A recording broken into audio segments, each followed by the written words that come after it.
चार का चक्रव्यूह देख रहे हैं आप। मैं हूं आपके साथ राधिका राज। आज चार के चक्रव्यूह में सबसे पहले बात होगी अखिलेश यादव के करीबी पूर्व एमएलसी वासुदेव यादव की, जिनको गिरफ्तार कर लिया गया है। तो क्यों हुई गिरफ्तारी, क्या है पूरा मामला, जानेंगे विस्तार से। साथ ही बात होगी अब्बू आजमी के दिए विवादित बयान की, जिसको लेकर यूपी के डिप्टी सीएम केशव प्रसाद मौर्य ने भी अपनी प्रतिक्रिया जाहिर की। तो क्या बोले डिप्टी सीएम, जानेंगे। फिर बात होगी यूपी विधानसभा की, जहां रागिनी सोनकर ने पूछा क्या कई सरकारी स्कूल बंद हो जाएंगे, जिसका जवाब सरकार ने दिया। तो क्या कुछ शिक्षा पर हुई चर्चा, जानेंगे।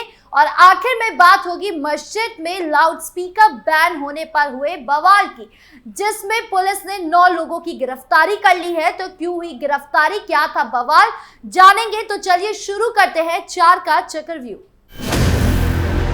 पहली खबर अखिलेश यादव के करीबी पूर्व एमएलसी वासुदेव यादव से जुड़ी है। दरअसल समाजवादी पार्टी प्रमुख अखिलेश यादव के करीबी समाजवादी पार्टी के पूर्व एमएलसी वासुदेव यादव को गिरफ्तार कर लिया गया है। सपा के पूर्व एमएलसी को आय से अधिक संपत्ति के मामले में वाराणसी पुलिस ने गिरफ्तार किया है।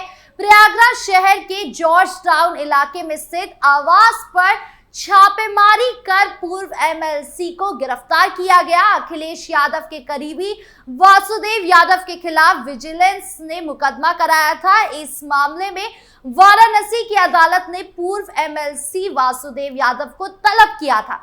कई बार समन जारी होने के बावजूद जब वो कोर्ट में पेश नहीं हुए तो उनके खिलाफ गैर जमानती वारंट जारी हुआ था। इस गैर जमानती वारंट के आधार पर वाराणसी पुलिस ने प्रयागराज में छापेमारी की। दरअसल वासुदेव यादव पर आरोप था कि उन्होंने शिक्षा विभाग में महत्वपूर्ण पदों पर रहते हुए आय से अधिक संपत्ति अर्जित की है। वो यूपी बोर्ड के सचिव और यूपी के माध्यमिक शिक्षा विभाग में डायरेक्टर जैसे महत्वपूर्ण पदों पर रह रहे हैं। यूपी में साल 2017 में योगी आदित्यनाथ की सरकार बनने के बाद 12 दिसंबर को वासुदेव यादव के खिलाफ विजिलेंस जांच के आदेश हुए थे। वासुदेव यादव की बेटी निधि यादव समाजवादी पार्टी की प्रवक्ता है। वासुदेव यादव को मुलायम सिंह यादव और अखिलेश यादव का बेहद करीबी माना जाता है। आरोप था कि यादव परिवार का करीबी होने की वजह से समाजवादी पार्टी की सरकारों में उन्हें बेहद महत्वपूर्ण जिम्मेदारी दी जाती थी। वासुदेव यादव का मामला इलाहाबाद हाईकोर्ट में भी चल रहा था। प्रयागराज के डीसीपी सिटी अभिषेक भाटी ने भी सपा नेता और पूर्व एमएलसी वासुदेव यादव की गिरफ्तारी की पुष्टि की है। उनके मुताबिक गिरफ्तारी वाराणसी पुलिस ने की है और प्रयागराज पुलिस ने सिर्फ सहयोग किया है। वासुदेव यादव की गिरफ्तारी के बाद परिवार और पार्टी के नेताओं ने चुप्पी साध ली है। परिवार का कोई भी सदस्य फिलहाल कुछ भी बोलने को तैयार नहीं है। अब ये मामला आगे क्या रुख लेता है, ये देखने वाली बात होगी। बढ़ते अगली खबर की ओर, जहां बात अब्बू आसिम आजमी की। दरअसल समाजवादी पार्टी के नेता अब्बू आसिम आजमी के द्वारा मुगल शासक औरंगजेब की तारीफ करने के बाद से देश में सियासत गर्माती जारी है। अब इस मामले में उत्तर प्रदेश के डिप्टी सीएम केशव प्रसाद मौर्य और ब्रजेश पाठक की प्रतिक्रिया सामने आई। डिप्टी सीएम ब्रजेश पाठक ने समाजवादी पार्टी की मानसिकता को देश विरोधी करार दिया। सपा नेता के औरंगजेब वाले बयान पर यूपी के डिप्टी सीएम ब्रजेश पाठक ने प्रतिक्रिया देते हुए कहा कि समाजवादी पार्टी की मानसिकता हमेशा से ही देश विरोधी रही है। इन संरक्षण में तमाम नेता विरोधी ताकतें पनपने के साथ फलती फूलती है। अब आजमी के खिलाफ सख्त कार्रवाई होनी चाहिए। जिस तरह से मुगल आक्रांता भारत की संस्कृति को खत्म करने की कोशिश में असफल रहे, उसी तरह आज हम कह सकते हैं कि भारतीय संस्कृति ने दुनिया को आगे बढ़ने का रास्ता दिखाया है। अब्बू आजमी के औरंगजेब के महिमा मंडित करने वाले बयान पर डिप्टी सीएम केशव प्रसाद मौर्य ने कहा कि समाजवादी पार्टी में क्रूर मुगल शासक औरंगजेब की आत्मा प्रवेश कर गई है। अखिलेश यादव को इसके लिए माफी मांगनी चाहिए और सपा विधायक अब्बू आजमी के खिलाफ तत्काल कार्यवाही की जानी चाहिए। देश छत्रपति शिवाजी महाराज का अपमान बर्दाश्त नहीं करेगा। महाराष्ट्र, उत्तर प्रदेश और पूरा देश इसका कड़ा जवाब देगा। सपा नेता अबू आजमी ने महाराष्ट्र में 3 मार्च को औरंगजेब की तारीफ करते हुए कहा कि औरंगजेब के शासनकाल के दौरान भारत को सोने की चिड़िया कहा जाता था। औरंगजेब के शासनकाल में भारत की सीमा अफगानिस्तान से लेकर म्यांमार तक पहुंच गई थी। देश का जीडीपी 24% था। अबू आजमी के इस बयान के बाद महाराष्ट्र के डिप्टी सीएम एकनाथ शिंदे ने इसकी कड़ी निंदा की। विधानसभा में जमकर हंगामा किया गया। एकनाथ शिंदे ने अबू आजमी को देशद्रोही कहा, साथ ही उनको निलंबित किए जाने की भी बात कही। औरंगजेब को लेकर दिए गए बयान पर अबू आजमी ने एक दिन बाद भी यानी 4 मार्च को ही अपना बयान वापस ले लिया था। उन्होंने कहा, मेरे बयान से किसी को बुरा लगा हो तो मैं अपना बयान वापस लेता हूं। मैंने वही दोहराया जो इतिहासकारों ने बताया है। मेरे बयान से विधानसभा का कामकाज रोकना सही नहीं है। यह महाराष्ट्र की जनता के साथ अन्याय होगा। अबू आजमी के बयान ने अब सियासत गरमा दी है। वो अपने ही बयान के बीच घिरते नजर आ रहे हैं। उन्होंने बयान वापस जरूर लिया है लेकिन माफी नहीं मांगी है। खबरों में आगे बढ़ते हैं, जहां बात यूपी विधानसभा की। दरअसल उत्तर प्रदेश सरकार ने कहा कि राज्य के प्राथमिक स्कूलों में शिक्षकों की पर्याप्त संख्या है और राज्य में जर्जर घोषित नहीं किए गए हैं।